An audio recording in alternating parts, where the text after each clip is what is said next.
Hello dear viewers, welcome back to our channel. This is Andrew Tuisenge on Study Abroad series. So today I made a very good presentation and I would ask you to sit, relax and go with me through this because these points may save you years of regret. Yes, there are very many. I've made this because basing on my personal experience and the experience of other people whom I get a chance to talk to, and they tell me about things they wish they knew, things they think they wish they knew before uh, applying for scholarships. I didn't actually focus on Algeria, where I am. I focused on the entire world of scholarships. So whatever I'm talking about, I'm not talking about Algeria, where I am, because if I was to talk about Algeria, I'm sure I was going to talk about something different because my perspectives on Algeria are very, very good. Very good. Okay. So let's go into it. The first point, do not follow the crowd. Yes, because everyone is talking about scholarships in Canada, UK, Germany, USA, that doesn't mean that it's the right choice for you. So do independent research and know your own situation, okay? And choose to find real data over popularity. What's trending on social media might be scam. Social media life is actually scam. We all know that uh, people post what they people post the best experiences of their lives. People post for likes. People post for popularity. People post on the internet for validation. So not everything that is on social media tells the truth story, but rather there are facts. There are facts and there are other things that happen behind the scenes. So do a comprehensive research, understand all this on your own as an individual, okay? So you should understand that safety comes first. As you take any decision, consider safety. Very important. Because if you're not safe, you may not do anything. My personal opinion, as a person, I've always had this dream of studying in South Africa because South Africa has the best universities in Africa, and it's the education system in South Africa is very, very strong, very good. But then if I see what's currently happening, I get worried. I feel like there are very many other better options, better countries, better choices. I may be safe and welcomed, and those other destinations they align with my goals. Well, what I actually wanted in South Africa is better education. And to be clear, I'm not saying that South Africa is not safe, but what I'm seeing there worries me at the moment. And I came to understand that these people of South Africa, to be specific, let me clear this air, that they are actually focusing on illegal migrants, people who are there illegally, who are not supposed to be there. However, in that case, even people who are there through a legal process are affected because every time you go on streets or every time you go to open your business, your shop, you have to go with documents to show that you're there through a legal process. And those who are more violent are even attacking people who have legal documents. So anyway, that's my personal opinion. And I'm just clear that I'm not against this country. I love it, but I would not love to go there when it's in the current state, in the way it is now. I would rather consider other options. That's my personal opinion. Okay. So choosing safety is not fear, it is wisdom. Yeah. Scholarships are not everything. somewhere you will see a fully funded scholarship, which is very amazing. But then you find you're in it is actually an expensive city. Find that other things you need, the expenses may even be double price the tuition and the tuition or what you would actually pay in a Ugandan university or in any African university. So when you get any opportunity, try to understand where you're going, because it would be very bad for someone to leave going for a scholarship and they reach there to only to struggle. It would not be good.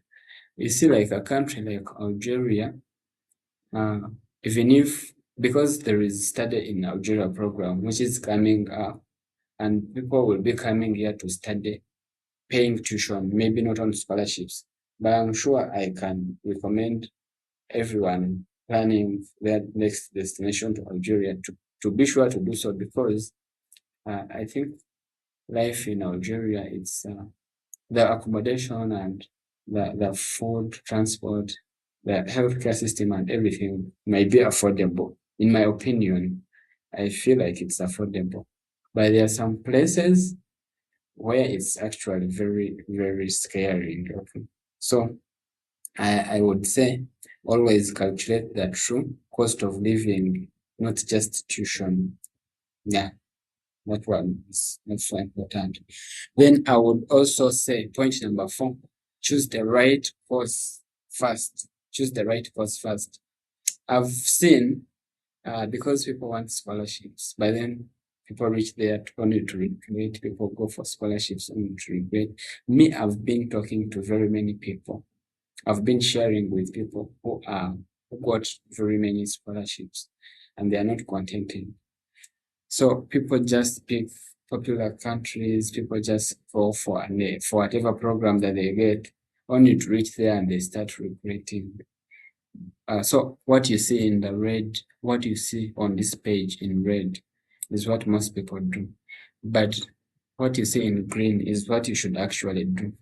You should, that's my opinion. Yeah. And you have yours. Maybe your opinion may be different. So it's still okay to agree with me or to disagree. Yeah, it is okay. The career goal should be first, then the country should be second, and the university should be the third. Then you should also understand visa and immigration policies. That's especially to countries which are not at good bilateral relationships with your home country. Let's say if you're a Ugandan and there is a country, you know that anytime Ugandans who are there are not safe, it would be risky. Going there would actually mean that you are going to go through hardships. So considering a country where the visa terms are favoring would be a wise decision. So that's my opinion as well. And you can choose to go otherwise. But it's always good to verify visa requirements on official government websites. Yeah. Because there are some people who have been asking me, like, are you allowed to work there? To be specific, me, I'm contented with Algeria, with the services I get here. But we are here as students, we are not allowed to work. If you're considering coming here for work, then it may not be good. It may not be a good option if you want to do work and study. However, people who are business minded and people who know how to utilize every opportunity still do something that would earn them some income. Yeah, people do something that would earn them income. I think if you've been into online businesses and what, you understand, but okay, that's actually not for everyone. It's for a few people. So I I've said that also to make it clear. And then I would say a language can make or break you. You know, a language is very important. it is by a language that you ask for food. It's by a language that you ask for for medical help. You're sick, you need to communicate. So if you're going to a place where everything in class and outside the classroom, everything is just like different from what you know, it may not really be favorable for you. As for me, my personal experience in the classroom, we used English, so it's favorable for me. So I do not have this challenge. Only outside the classroom where I may meet a few challenges communicating. But do you know that also language barrier? Sometimes I'm a positive-minded person. Let me give you this example.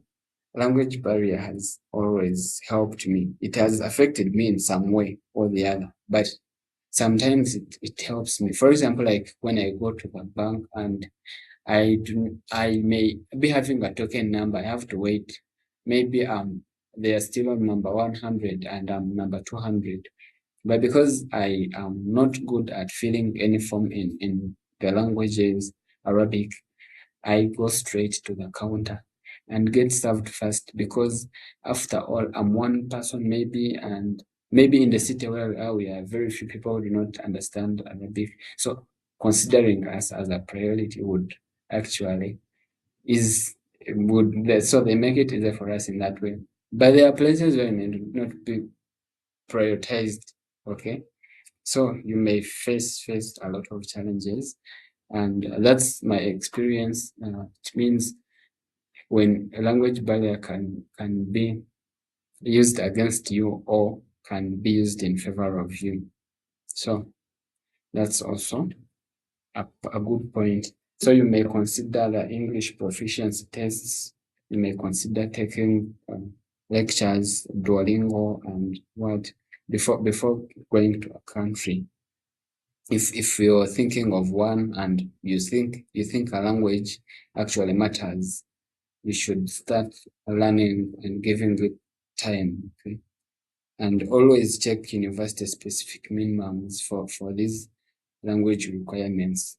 Always check first and then prepare for it. If you're ready for it, it will not break you. For this page, this slide, which is in red, which you see a lot of red around, because it is cautions here. Be aware of fake opportunities. You know, the study abroad space is full of scammers. Very many people know that people want scholarships, so they use it. Okay, as you know, in the present generation, everything, scammers everywhere. So it's also everywhere, as even in the study abroad space. You will be there and will see an advert like apply now, no requirements. Really? Who gives you an advert? Who gives you a scholarship without any requirements? Or you see something like fully funded for all students. Who says that all students are like, who would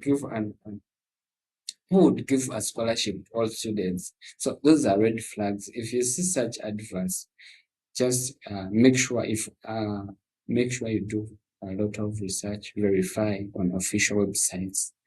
Verify on official websites and know that it's authentic or not. And also, you will see things like maybe they're asking for money, but you could also ask yourself a question. If someone is offering to give me a scholarship, why are they asking me to pay for some fee? As though there are authentic scholarships where you actually need to pay application fees. They are there, a few. Okay, in some countries. So that one, considering that one, it's also wise. So this rule is very important. If it sounds too good to be true, verify it 3 times before trusting it. If it sounds too good to be true, verify. Okay, very important. Then this one, think about what happens after. Here I'm becoming like a motivational speaker, or I'm going into career guidance, which is actually not my field. However, I'm saying all this because of what I see and what I've heard. Yeah, so I had to say this, but you can use this information the way you want it. Yeah, these are just personal opinions, and they may not be making sense to you. So research your destination's job market and immigration pathway before applying. If you would consider something like work, if you want to, there are some people who know that after getting my visa to a country, I'm going to study. The studying, I work. I don't have to go back home before getting money. I should go. I should first look for much money and then go home with much money. That's what we would, what many people want. But some destinations like Algeria, where I am, do not give that chance, unfortunately. But it's okay because what they want is go back and give back to your community. We've given you a scholarship, we've given you free education. So go back and give back to your community, which is a good policy, very good. And to me, it's okay. And I love it. I love it because going back to your place is not bad. Okay. So if you hate your home country and you're looking for those places where you want to stay for forever, then that's why I made this. That's why I had to include this slide. So research, do that research. This slide also always have a backup plan, like very, very important. You're on the journey, you're applying to only one university, one scholarship. And don't you think there is a chance of you not getting it? Well, you may even apply to 5 and you do not get. But one, applying for one is not really much. Is the probability is very, very small. So you can rather increase the sample space by applying to very many. Maybe you can apply like to 3 universities. You can apply to 2 countries. You can apply for 5 scholarships as you want. And also always have a plan B. Always ask yourself, what if the scholarship doesn't come? Should have a backup plan, and that's personal. I do not know what your backup plan is. And that point is specifically maybe to vacists, people who are in the vacation and maybe they're considering applying for scholarships, or maybe they're not considering going to the university because they want to wait on scholarships. Yeah, that point is there for you.